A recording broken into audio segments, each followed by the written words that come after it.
Oi amores, tudo bem com vocês? Segundou, e hoje nós vamos falar sobre um tema, um dos mais cobrados pelo Exame Nacional do Ensino Médio. Eu sei que ontem finalizou o Enem 2025, mas o foco a partir de agora é o Enem 2026. Mas eu não quero que vocês estudem neste momento, eu quero que vocês, agora nesse final de ano, deem uma relaxada, é muito importante pro nosso psicológico. E no início do ano que vem, no período que você achar que já está confortável pra recomeçar, ou pra quem vai começar, né?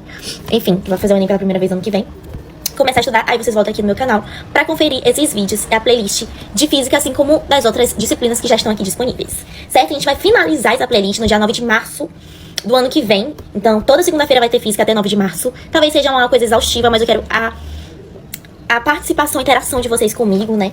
Até que não vai fazer o Enem é muito importante, porque são conteúdos que a gente leva pra vida, então já compartilhe com todo mundo e se inscreve no canal. Ativa o sininho, sai vídeo toda segunda, quarta, sexta, sábado e domingo médio, segunda Enem, quarta inglês e espanhol, né? Uma semana inglês, outra semana espanhol, essa semana agora inglês, na outra espanhol. Sexta, Food Facts essencial, que é voltado pra minha base técnica, já que eu sou técnica em alimentos, formada. E assim a gente retoma o ciclo. Então, sem mais delongas, vamos iniciar a cinemática com todos os macetes possíveis para o Enem. A cinemática é o estudo dos movimentos de um corpo sem se preocupar com as causas desse movimento, tá? Muito importante essa informação. Sem se preocupar com as forças que são impostas para que aquele movimento ocorra. Isso aí a gente vai estudar em dinâmica. Cinemática, junto com dinâmica e estática, fazem parte de mecânica, que é um extenso conteúdo de física e um dos mais básicos e principais, né? Existem outros mais complexos. Cabe a gente ter total compreensão e levar com macetes, tá, gente? Aqui não vai ter nada complexo, aqui vai ter só dicas e estratégias maravilhosas pra gente entender de uma vez por todas cinemática. Depois eu vou trazer aqui estática, né, dinâmica, enfim, outros conteúdos de física. A gente vai ter aí um cronograma bem detalhadinho, mas recheado aí de macetes para não ser cansativo.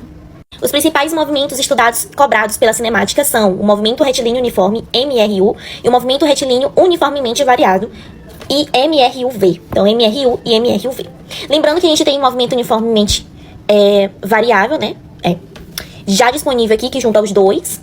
Isso aqui é um resumão. Aí a gente vai focar, assim, em algumas especificidades de cada um desses movimentos, sabe? Aqui nesse vídeo. Não vai ficar muito longo, eu espero. Eu vou fazer de tudo pra ser mais objetiva possível.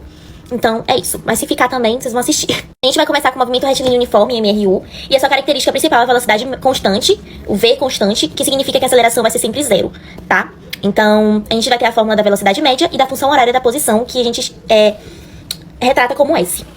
Então, a velocidade média, VM, é igual a delta S sobre delta T, que é o deslocamento, né? A variação de deslocamento, variação de espaço, delta S, sobre a variação de tempo, delta T, tá? Então, quando você for identificar a variação de deslocamento e a variação, ou variação de espaço e a variação de tempo, aí você vai dividir ambos os dados para encontrar a velocidade média de determinado movimento, certo? Muito bem. E a função horária da posição, que é S, vai ser a fórmula de sorvete, como a gente conhece, né? S é igual a SO, que é S inicial, né? Que é a posição inicial de um corpo, mais V, que é a velocidade, mais T, que é o tempo. Então, S, que é a posição final, igual a posição inicial, mais velocidade, mais tempo. Vezes tempo, na verdade. Eu vou deixar aqui as fórmulas pra vocês irem acompanhando, mas é bem básico. Isso aí acho que vocês já estudaram no ensino médio, a gente só tá recapitulando. O segundo tipo é o movimento retilíneo uniformemente variado, que é o MRUV. E a sua característica principal vai ser a aceleração constante, né? Vai ser o contrário. Aceleração sendo constante e diferente de zero, que faz com que a velocidade varie linearmente com o tempo, certo? Então, a gente vai ter três fórmulas. A função horária da velocidade, V, que é velocidade final igual a velocidade inicial mais aceleração vezes o tempo. Função horária da posição, S, que vai ser sorvetão. E o macete pra primeira fórmula, né, que é V igual a VO mais A vezes tempo, é vovô ateu. Ou vi você à toa, ou vi você atirar. Tem essas três frases. Eu sempre usei vi você à toa, né, porque não tem avô ateu. Então, vi você à toa. Vi você, VO, à toa. Então, primeiro é super fácil assim. Mas tem vovô ateu e tem vi você atirar, né, vocês que sabem. Tô dando essas três opções. Da segunda fórmula, a gente tem sorvetão, ou sorvete mais meio AT menos O. Ou sorvete meio AT, enfim. Eu acho melhor ser sorvetão mesmo, tá? Eu não vou nem colocar essas outras aqui pra não confundir vocês. Então, sorvetão é melhor. Aí você vai ter que lembrar, né, do meio, enfim. Então, S igual a SO mais VO mais T mais A vezes T ao quadrado sobre 2. Então, vamos lá.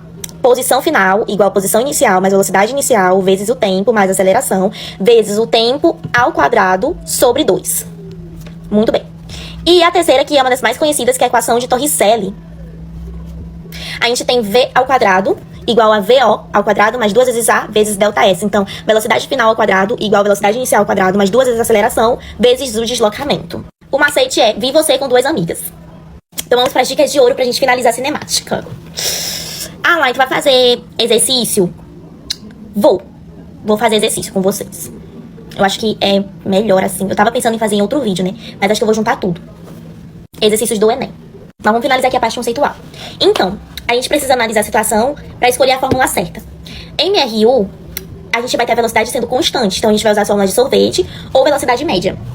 O MRUV é a aceleração constante. Aí, se o problema não tiver o tempo, a gente vai usar Torricelli, tá? Lembre-se que Torricelli é a única fórmula que não tem... Cadê Torricelli aqui? É a única fórmula que não tem tempo. Então, a gente vai usar, quando não tiver tempo como dado de uma questão, Torricelli, tá? Lembra do T? T de Torricelli, T de tempo. Só que nesse caso, o Torricelli não tem tempo. Então, o T de tempo tá em Torricelli. Por isso que não tem tempo. Entendeu? Não sei se vocês entenderam, mas é isso que eu usava pra lembrar. Se tem tempo, você vai usar a função horária da velocidade ou função horária da posição, que é o sorvetão. Função horária da velocidade eu vi você à toa. No Enem é cobrado, na questão de cinemática, muita interpretação de gráficos, tá? Então, quando o gráfico tiver estabelecer a relação de velocidade e tempo, a área sobre a curva é igual ao deslocamento, que é ΔS, tá? A inclinação, que é o coeficiente angular, vai ser a aceleração. Quando o gráfico relativizar posição, que é S, e tempo, que é T, né? A inclinação, que é o coeficiente angular, é a velocidade, que é V. Então, MRU vai ser sempre linha reta inclinada e MRUV vai ser parábola, tá? Não se esqueçam disso, porque é muito importante na hora de vocês identificarem. Se é uma reta, é MRU. Se é parábola, né, que é curva, MRUV. E aí, a concavidade para cima vai significar aceleração positiva e a concavidade para baixo vai significar aceleração negativa, menor que zero.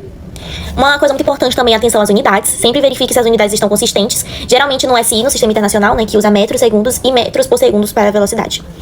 Para fazer a conversão, para converter, por exemplo, quilômetros por hora para metros por segundo, que geralmente o Enem vai pedir isso para você, basta apenas dividir por 3,6, tá? Sempre, na verdade, na maioria das vezes vai pedir metros por segundo, porque é como se fosse ali o núcleo do sistema de unidades, né, dessa parte da cinemática. Então, divida por 3,6. Para converter metros por segundo para quilômetros por hora, é apenas multiplicar 3,6. Saiba que é maior, né? A velocidade. Então, por isso que a gente multiplica para dar um valor maior do que na divisão. Esse era o macete que eu usava. Essa questão de divisão e multiplicação. E movimento vertical, que é a queda livre lançamento, que cai muito no Enem, né? Bate recorde. É um caso de MRUV, onde a aceleração é a da gravidade, né? E aí sempre vai ter isso, sempre vai ter o valor da aceleração da gravidade. Quando tiver isso, quer dizer que é um movimento vertical, porque vai envolver um lançamento ou queda livre, tá? Se o corpo é abandonado ou solto do repouso, a velocidade inicial vai ser sempre zero. O cenário descrito nessa questão do Enem PPL 2013 é um exemplo clássico da velocidade relativa em física, onde o movimento de um objeto é percebido de forma diferente, dependendo do referencial, que é o ponto de vista do observador.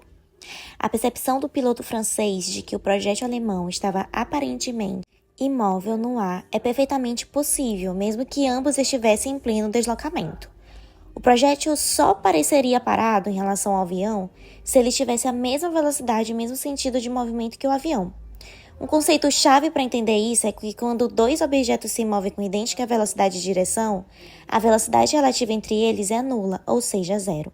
É o mesmo princípio de quando dois carros viajam lado a lado a 100 km por hora.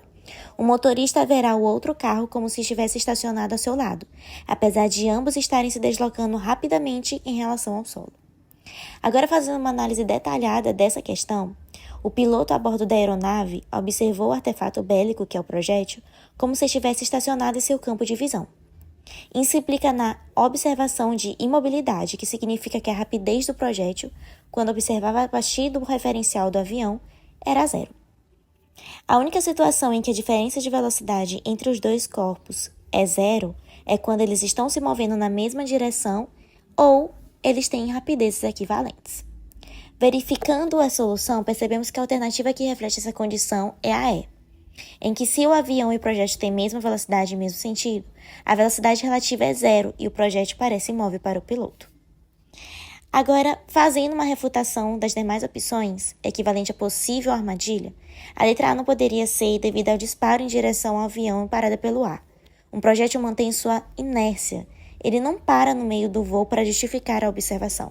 Além disso, se estivesse parado, o avião em movimento veria-se aproximando ou afastando, e não parado ao lado.